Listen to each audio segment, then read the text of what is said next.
Today we're going to be digging into DxO PhotoLab 9 and how I've been using it for the last couple of months and what some of my favorite features of it are. I've been kicking around this idea of completely abandoning Adobe for a while now for various reasons, and we'll get into that. But mainly Lightroom Classic. That's the program of theirs that I use the most being a photographer. I'm not an illustrator or a graphic designer.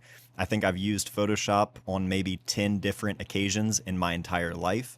But for the past 15 years or so, Lightroom Classic has been my bread and butter when it comes to post-processing my photos. And as we've been talking about these Lightroom alternatives, both on the Discord server with channel members, as well as on the weekly Sunday live streams, it's come up quite a bit in conversation. I feel like a lot of people are sort of looking for something else, again, for various reasons that we'll get into. The folks over at DxO must have caught wind of it because they reached out and asked if I was interested in checking out PhotoLab 9 and sharing how I feel it stacks up against Lightroom Classic. So they provided a license for PhotoLab 9, and I've been using it for a couple of months now, and I'm ready to kind of share my thoughts on how it stacks up against Lightroom Classic and if it can replace that program for me. And I think this is going to differ from person to person. We all have different needs and even priorities when it comes to post-processing, but I'm going to share how I've been using it for my workflow, and hopefully it will help you decide whether or not it could actually replace it for your workflow as well. First thing you might notice within DxO PhotoLab 9 is you're not importing the photos into the program like you would with something like Lightroom.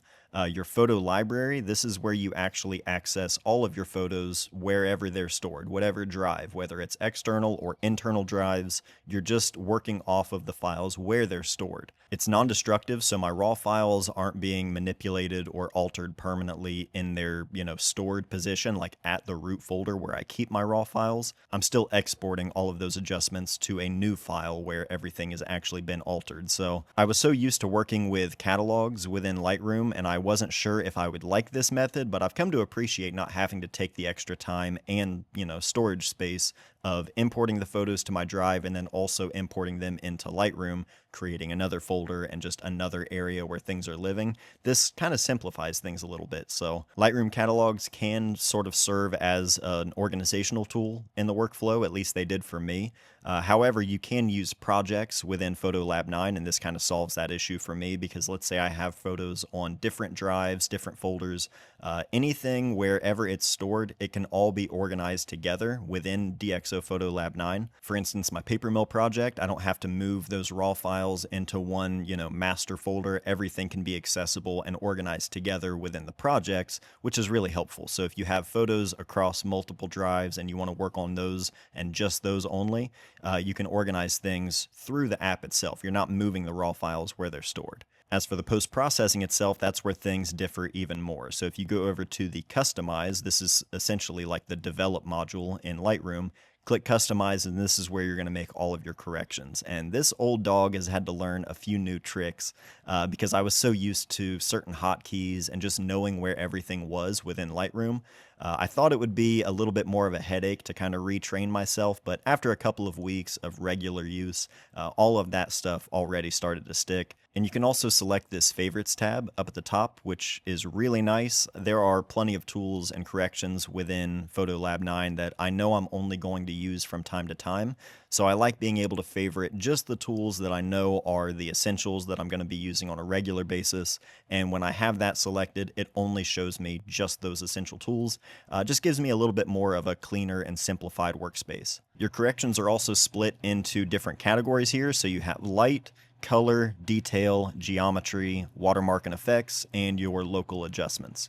And I'm going to walk through just how I would process a few of these photos just to give you sort of a clear idea of how it's all laid out, how I use it. Not a clinical tutorial necessarily, just more of a real life application of the application. Let's start with this photo right here from the paper mill project. First thing, I'm going to go in and just kind of make my usual adjustments. So we're going to start over here with exposure. You can see these tabs here. You can just click this to turn on and off. Exposure adjustment, if I wanted to make an adjustment right there, you could just simply turn it off if you're not going to use it. DxO Smart Lighting. This is sort of a not necessarily an HDR kind of thing, but it just balances out the exposure a little bit, and you can dial in the intensity however much you want. I found this to be a really, really useful tool. It does a really good job right out of the gate with the mode turned on slight. You also have slight, medium, strong, and then custom. Starting off with slight, it normally does the most that I would want to do, but obviously as you know, turn this up or turn it down, you can see the adjustment that it's making. Sort of adjusting everything all together to balance it out. So if you want to be more particular, you can obviously go to selective tone, and this is where you're going to be adjusting your highlights, midtones, shadows, and blacks. I typically use the DxO Smart Lighting just to kind of get me to a starting point, and then I'll make further adjustments with the selective tone here. Pull the highlights down just a little bit. Midtones, you can see where that's pulling and adjusting things. I think I'm going to leave the midtones maybe pulled down just a tiny bit, and then shadows I'll bring down just a little bit. Turn that on and off. You can see the sort of before and after of the selective tone. Also, if you hold down the D button, you can see, you know, the full before and after with no adjustments versus with adjustments. DxO Clearview Plus, this is something I don't use. It's a little too overdone in my opinion. Maybe if it was a really, really hazy environment, it might be useful, you know, just a little bit, but I found that this can go way overboard really quickly. You can see it really kind of crunches things up a little bit, and that might be your style. It's not really mine, so I usually don't use DxO Clearview Plus. The contrast adjustment, you not only have contrast, but you also have micro contrast and fine contrast.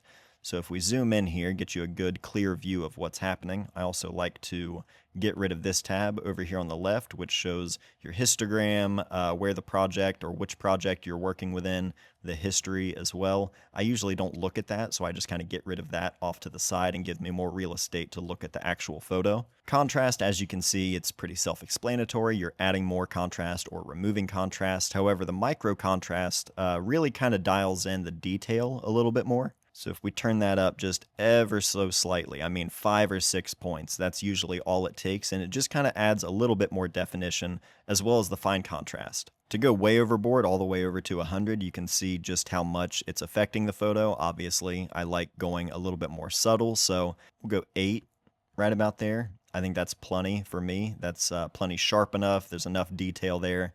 Again, a quick before and after. Now we'll jump up here to this different corrections tab for color, and this is where we're going to be making adjustments like the white balance.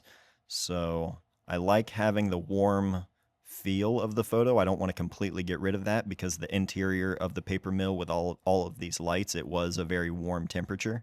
Turning that adjustment on and off, you can see it's pretty slight, but that gives the paper rolls that were there, that's a little bit more true to life to how the paper actually looked in person. So just a slight adjustment on the white balance. Now my usual workflow within Lightroom was using color profiles, something to work off of other than just the standard Adobe color profiles or the camera's internal color profiles.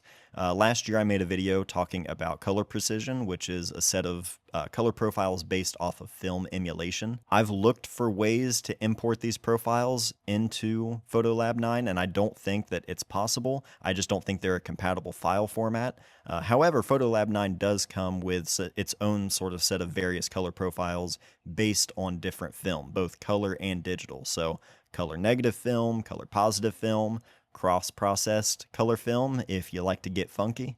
I use these basically the same way I would the color profiles or even using a LUT in shooting video. It's all normally turned down anywhere from like 40 to 50% on the intensity, and then I just further tweak things manually to taste. But you've got a whole bunch of different films here. Even Harman Phoenix 200, a relatively new film, is also represented here. But you've got your standards, your Kodak Portras, your Fuji 400H, even Lomography Color Negative 800, which is one of my favorite color negative films. That's in here as well. So we're going to dial this down to, say, 45. And I normally don't go with one specific, rendering type every single time. Usually it just depends on the photo here. Ilford Ilfocolor 400 Vintage Tone, never even heard of it, but I am liking the way that one's looking. Kodak Portra 160 NC also looks really nice. Yeah, I think we're gonna go with the Ilfa Color 400 Vintage Tone. Never shot that in my life ever before, but it looks good for this photo, so that's what we're gonna go with. Also, if you have really strong saturated colors in the photo, like for instance, some of these photos, the guys are wearing hard hats that are bright orange. If you are using the Protect Saturated Colors slider, you can dial that up, and that'll just kind of keep things from going way overboard, which I like that. Sometimes the color profiles or any presets, they can be a little heavy-handed, so I like being able to protect things from going way too far. This scene doesn't really call for it, but again, it's nice it's there. You also have other things like LUT grading if you want to use LUTs on the photos, like video LUTs. You can use that on still photos as well. I don't really find myself using that very often, but we're going to go over here to the detail panel, and this is where the denoising and demosaicing tools are, and this is something that DxO really has kind of dialed in. Like they've seemingly mastered the process of this, because if I turn this on for just the standard instant render, you can see all of the noise there in the background. I'll zoom in even further. Turn this on and off, you can see the noise just instantly disappear, essentially, and it has much more of a film grain look to it. You've got different levels here of denoising. I typically just use the standard. It does more than enough for me when it comes to denoising. This is a Nikon Z8 file as well, if you're curious what we're working with here, but you have further adjustments if you need to make them down below, typically like you would with any sort of noise reduction, but just right out of the gate, I found the denoising to be really effective, as well as the lens sharpness optimization tool. So we turn that on, and the software knows what lens you're using. If you're using a lens that is communicating with the camera and that EXIF data is in there, the software will let you know to download specific modules for all of those different lenses that you're using, and it's going to have everything optimized perfectly. I do think I want to crop this a little bit, maybe a 4:3 aspect ratio for a vertical photo. I find myself doing that a lot for photos I shot in portrait orientation, so I can hit the crop button or just hit R on the keyboard, and we'll go down here to select 4:3 right there, maybe a little bit further down. That looks better. I think that's where I'll keep the crop. In the effects tab over here, you can do all sorts of things, adding grain, controlling blur. You can also add a frame around the photo or texture, even a light leak. I don't advise adding the fake light leaks. I prefer to get my light leaks organically, but if you're into that sort of thing, it's over here in the effects tab. And then your local adjustments. This is where you're going to be able to create a mask and adjust individual portions of the photo as opposed to the entire photo altogether. I don't really have anything that I would want to adjust locally and individually on this photo here, but just for the sake of demonstration, if we go to local adjustments, I found the AI masks are really good at knowing what it is you're selecting. So as I hover over things, it's showing me different things that I can add to that mask. So let's say I wanted all of this black beam that these rolls of paper are rested on. If I click on this, and let's say I want to add this one here, if I hold down the shift button, that will be added to that same mask. Get all of the different areas here, and you can just kind of work your way through the entire photo, selecting all of the portions that you want included in the mask. Over here, this little drop-down window, you can see we have mask 1, and underneath it we have all of the different selections individually. So if I wanted to make, let's say, just bring the exposure up there, you can see I'm only adjusting that beam. Again, this isn't something I would want to do for this particular photo, but I wanted to show it just for the sake of demonstration on how this works. So we'll delete that whole mask because we just don't need it. Let me find another photo here. Here's a photo of somebody. Let's just jump over to the local adjustments just to see the AI mask for like a portrait. So we have the AI mask selected, and let's go with people. So we click people, detecting people, and automatically it grabs just the subject and nothing else. So there, if I wanted to lift just the exposure on him, I could do that. Obviously, if you go really far, it has that sort of Apple Studio portrait effect that you can use on their phones. But I mean 0.35 there, let's turn that on and off so you can see the adjustment. Just gives him a little bit more light on him. We can further tweak things by adjusting just the highlights or just the shadows. But let's go ahead and start back here on the first tab, the light tab, and let's just process this one. So again, DxO Smart Lighting, again, just going from nothing to the slight, 25. Just balances things out a little bit more, brings the exposure up a little bit closer to where I would want to keep it. Bring the shadows up just slightly, and let's go ahead and adjust the micro contrast as well. Get the white balance a little bit cooler. It's looking a little too orange, especially for the skin. That's looking better right about there. For the tint, we'll add just a hair of magenta there. That's looking better. Let's go to the color rendering. So you've got your sort of generic rendering with all the different rendering types. There are some presets in there. I like using the color negative renderings. Again, just bring it down to maybe 45 or so, and then just kind of cycle through and see what feels like it's fitting the photo itself. The Cinestill 800 kind of fits the interior feel of this one, actually. Turn that off and just kind of work the slider back and forth and see where it fits. I think maybe 35, not as strong. I think the more subtle look often fits, at least for my personal taste. And this is a good one to show the protect saturated colors. So if we zoom in here on, you know, the high vis fabric and things on his shirt, if we dial that all the way up, you can see where it just kind of mutes that really, really fluorescent color quite a bit. It's not quite as jarring, especially for a photo where it's not going to have a lot of flashy color. Keep that at about 70 on the intensity for that slider. Denoising, again, you can see over here in the shadows where the noise is. If I turn the denoising on, instantly it just eliminates all of the, you know, kind of splotchy digital noise color that you get, and just cleans it up really quickly. Lens sharpness optimization as well, just the right amount of sharpening without overdoing it. And not much else to it. That's really about as far as I would go in terms of processing this one. Again, a quick before and after. And how accurate the, you know, film emulation is, I'm not really sure, because most of this film I haven't regularly shot. But I'm not necessarily looking at it from the perspective of, is this a 100% accurate emulation of this particular film? I'm really just going for what feels right for each individual photo. Those are some color adjustments. Let's do a black and white adjustment here, and we'll go with black and white film. And you can see, just like the color, we have plenty of different options. Of course, my favorite, HP5 Plus 400 is represented here, but you have a whole range of different films to choose from. We're going to go with the old standard HP5 400. Jump back over here into the light tab, and let's see what DxO Smart Lighting is all about. Again, I'm a big fan of this tool because it does a lot of that kind of stuff. Right out of the gate, it reads the photo really, really well. And it just gets me to a good starting point. Let's bring those highlights up just a tiny bit, right about there. Not to where they're clipping, but I don't want, you know, a really dark sky. I want to keep that contrast. You know, it was a bright kind of day. Bring those midtones up just a little bit as well. Shadows, pull those down just a bit.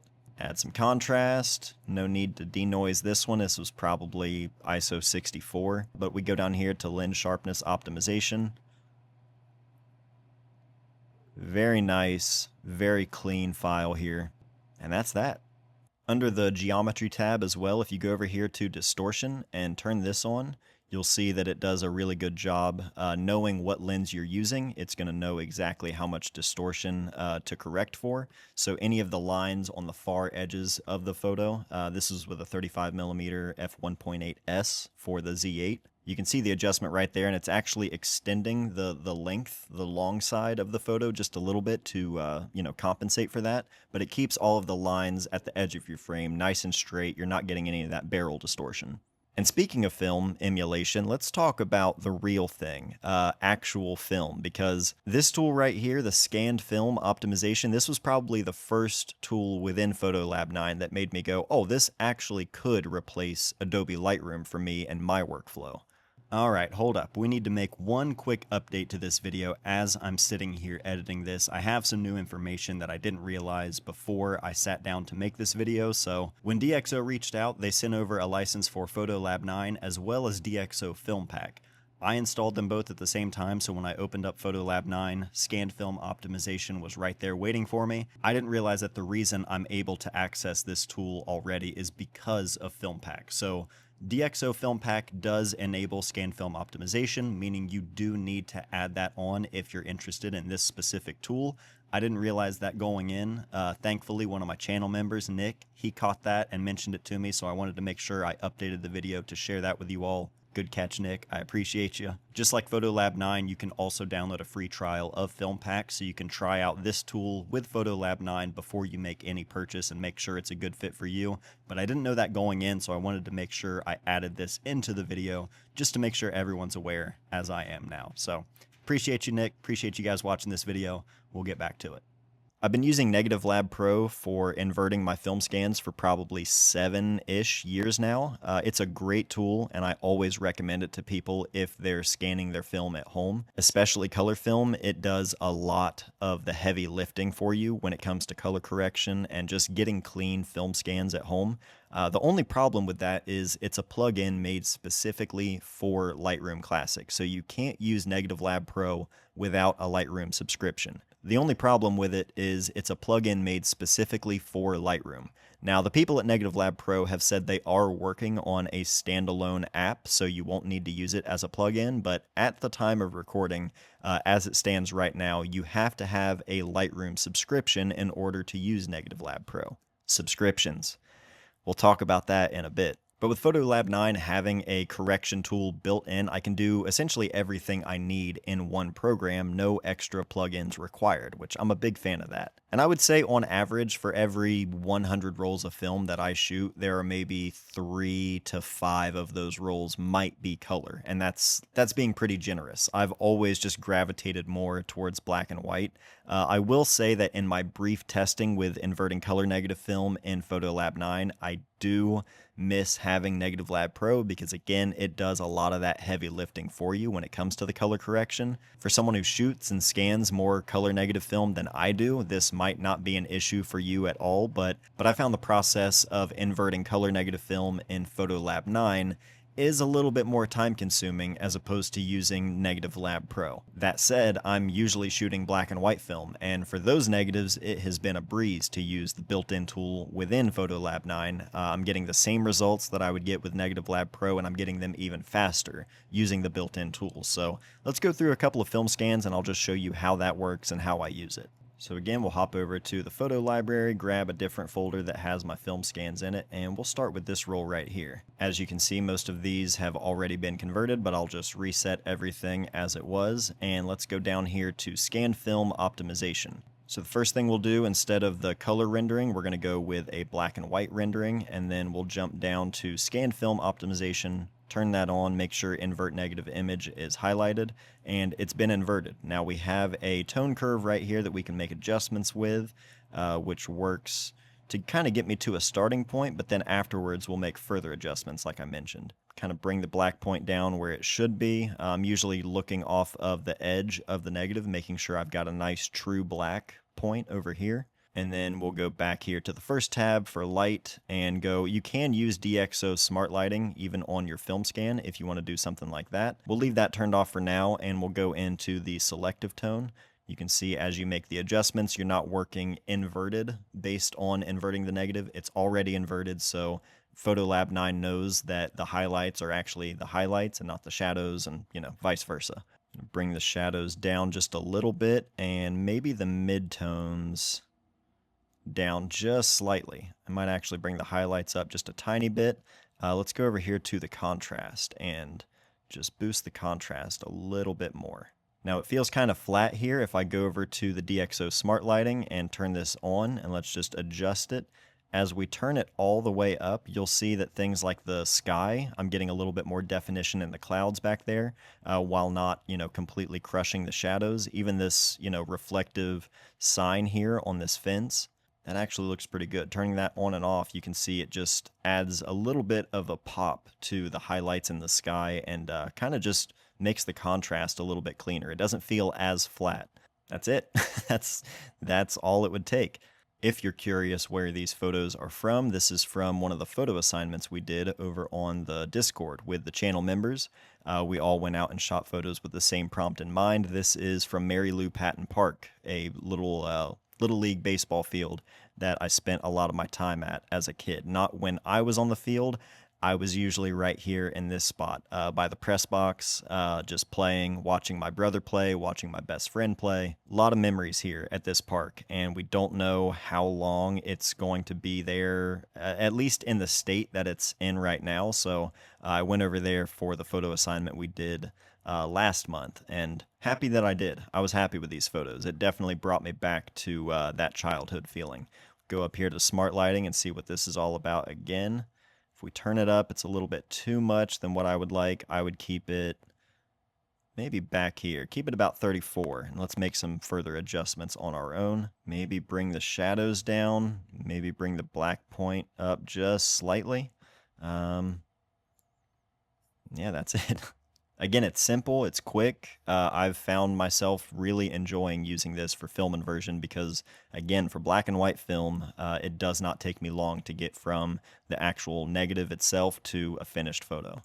If you know me, you know this is how I typically use things. I don't need to go in and do a ton of post-processing, a ton of heavy editing. It's all very simple kind of adjustments for just about anything that I'm going to be shooting. You have all sorts of tools in here that I probably will only use very sparingly. Some of them I'll probably never use. It gives you a lot of corrections to work with, but how I like to edit things, it has everything that I would need, and it does it really well. Some of the things that it does, even just as importantly, are there is no cloud that you're connected to. Your photos aren't being uploaded anywhere. That was one of the things about Adobe that I have just not been a fan of. The lack of clarity on where those photos are being stored, who has access to those files, if they're being used for AI training.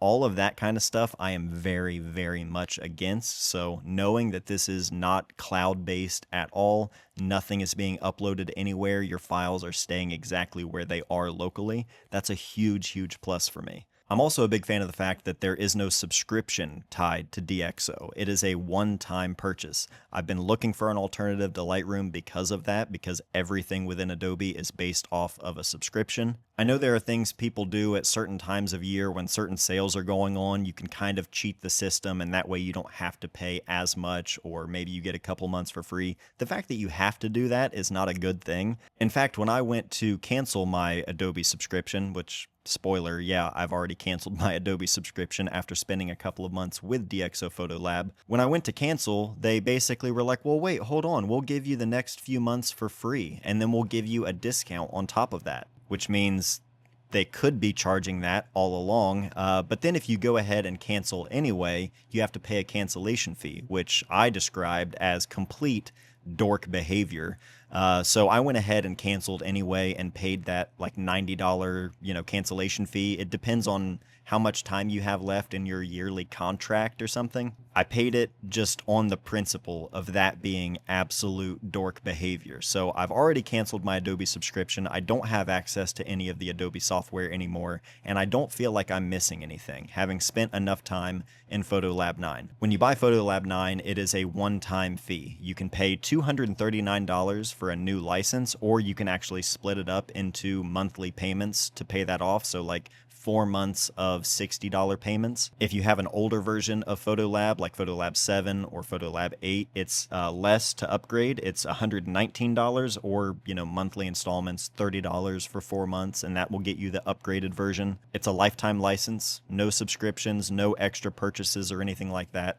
It's yours and you have it forever. DxO also offers a whole suite of programs as well, and you can kind of bundle different programs together, similar to what you would with Creative Cloud, but again, it's all just a one-time purchase, and bundling certain things will save you some money. But all in all, I'm just a big fan of anything that gives you the option to purchase it once and not be tied to a subscription like everything else in the year 2026. Down with the subscriptions. Big fan of PhotoLab 9 so far, so much so that I've already canceled my Adobe subscription, so they got me there. But if you're interested in trying this out for yourself, you can do a free trial. There's no credit card required or anything. You can just download a trial and try it out for yourself. You can try everything they have to offer there. But if you are interested in picking it up, they have offered a discount for all of my viewers here, so big thanks to them for that. Use the discount code MattDave15 to get a discount on your one-time purchase of PhotoLab 9. So huge thanks to DxO for sponsoring this video and sending over a copy of PhotoLab 9 for me to try out. I'm very, very glad they did. If you have any questions or anything that maybe you know about PhotoLab 9 that I don't know yet, I am all ears, so we'll keep the conversation going in the comments down below. But that's it for this video. So thank you all so much for watching this one. I love you guys, and I'll see you soon.